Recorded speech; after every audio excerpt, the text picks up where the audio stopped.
kabar? Balik lagi di Pojok Saham. Pojok Saham, kali ini aku ditemenin dengan Mbak siapa nih? Saya dengan Ajeng dari tim riset NH Korindo Sekuritas. Oke, Mbak Ajeng, kali ini kita akan ngebahas tentang salah satu sektor yang terkena dampak pandemi, sektor semen. Oke, kita akan masuk ke sesi pertanyaan ya tentang sektor semen ini karena ada efek besar nih dari domino efek ini terhadap sektor properti dan juga industri.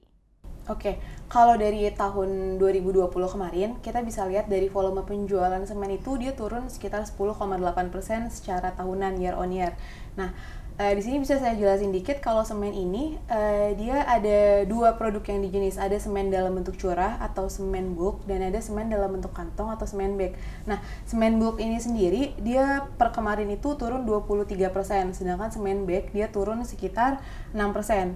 Bedanya kalau misalnya semen bulk atau semen curah ini dia biasa digunakan ini untuk proyek-proyek yang besar seperti pembuatan jalan, pembuatan jembatan.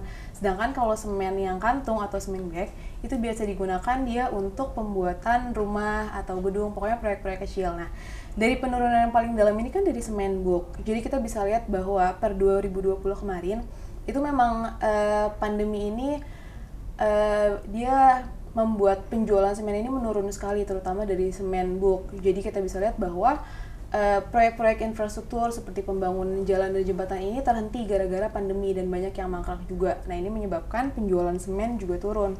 Nah, kalau kita lihat dari kuartal 1 2021 itu penjualan semen secara nasional naik tipis 2,2%.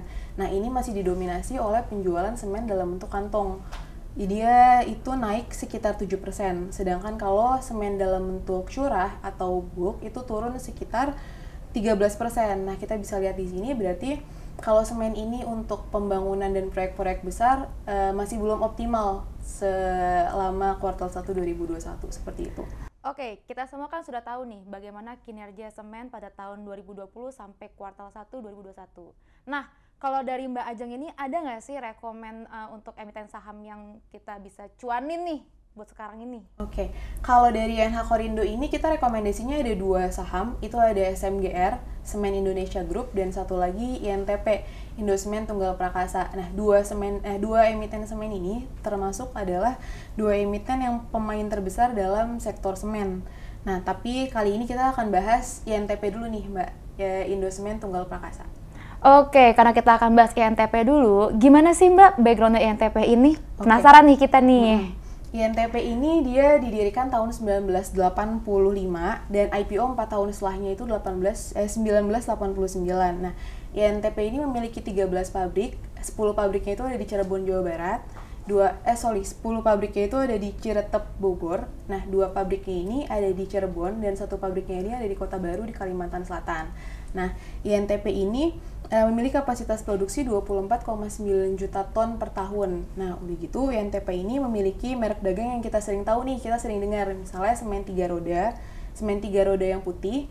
Dia juga merambah produk-produk menengah ke bawah. Dia baru aja launching itu semen Raja Wali, dan semen dalam bentuk curah itu semen yang dinamakan Duracem. Nah, INTP ini memiliki market share tertinggi kedua setelah SMGR yaitu 23%. Dengan dominasi wilayah dia paling besar ada di wilayah Jawa Barat. Seperti itu. Oke, ternyata kan produk INTP ini ada banyak ya. Nah, bagaimana nih dengan situasi penjualan INTP selama Q1 ini? Oke, kalau selama kuartal 1 2021, INTP ini mencatatkan kenaikan penjualan sebesar 5,5%. Atau dalam tonnya itu dia mencatatkan penjualan 4,21 juta ton. Kalau kita lihat dari kenaikannya sebenarnya cukup baik ya, karena kenaikan INTP dari kuartal 1 ini itu lebih baik daripada kenaikan volume penjualan semen secara nasional. Nah, udah gitu market share di home marketnya dia yaitu di Jawa Barat itu naik dari 45% ke 47%. Memang dari INTP sendiri selama pandemi kemarin 2020 dia memang lebih mengunggulkan dan mengoptimalkan penjualan di home marketnya dia di daerah Jawa Barat.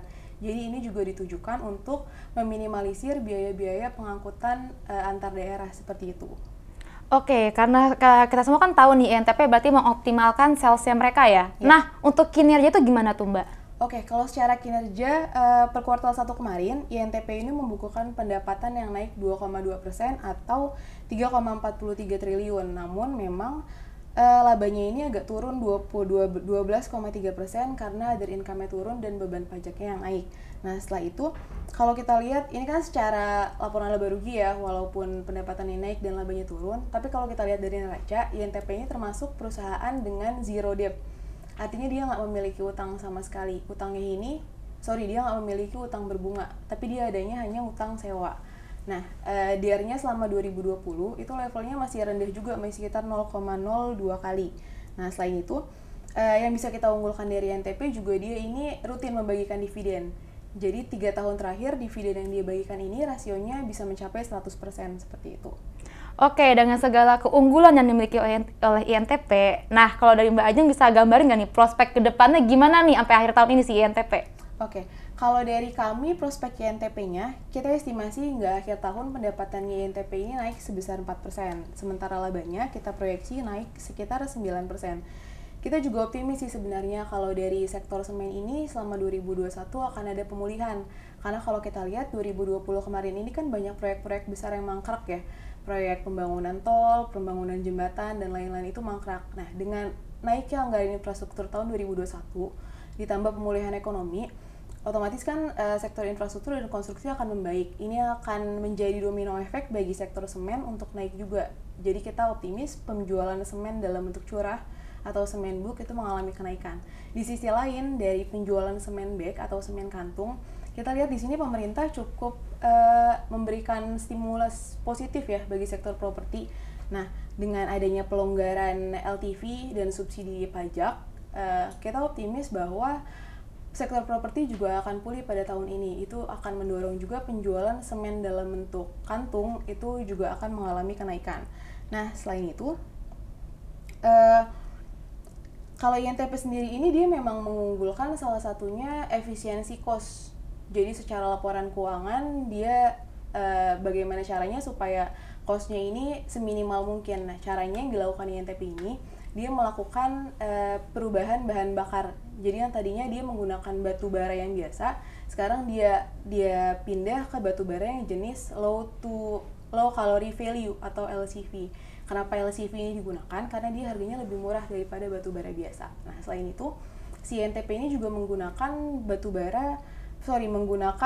alternatif fosil, itu menggunakan biomasa dan limbah seperti itu. Selain itu, dari sisi penjualannya, INTP ini juga mulai beralih ke penjualan digital. Jadi dia bisa melihat penjualan di setiap wilayah itu secara digital. Jadi nggak perlu lagi dia harus datang ke tempat yang dia tuju untuk berjualan seperti itu.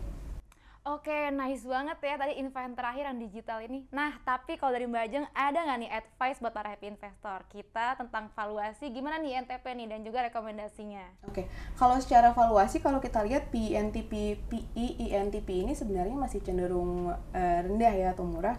Itu dia berada di level 25,4 kali, masih jauh di bawah rata-rata 5 tahun terakhirnya itu di sekitar 34,6 kali. Seperti itu. Dan jadi sampai sejauh ini kita masih rekomendasikan INTP untuk buy dengan target harga 15.600. Oke teman-teman, tadi sekalian juga nutup obrolan kita tentang pojok saham hari ini. Tetap subscribe YouTube Miko ya. Pojok saham, uye, dah.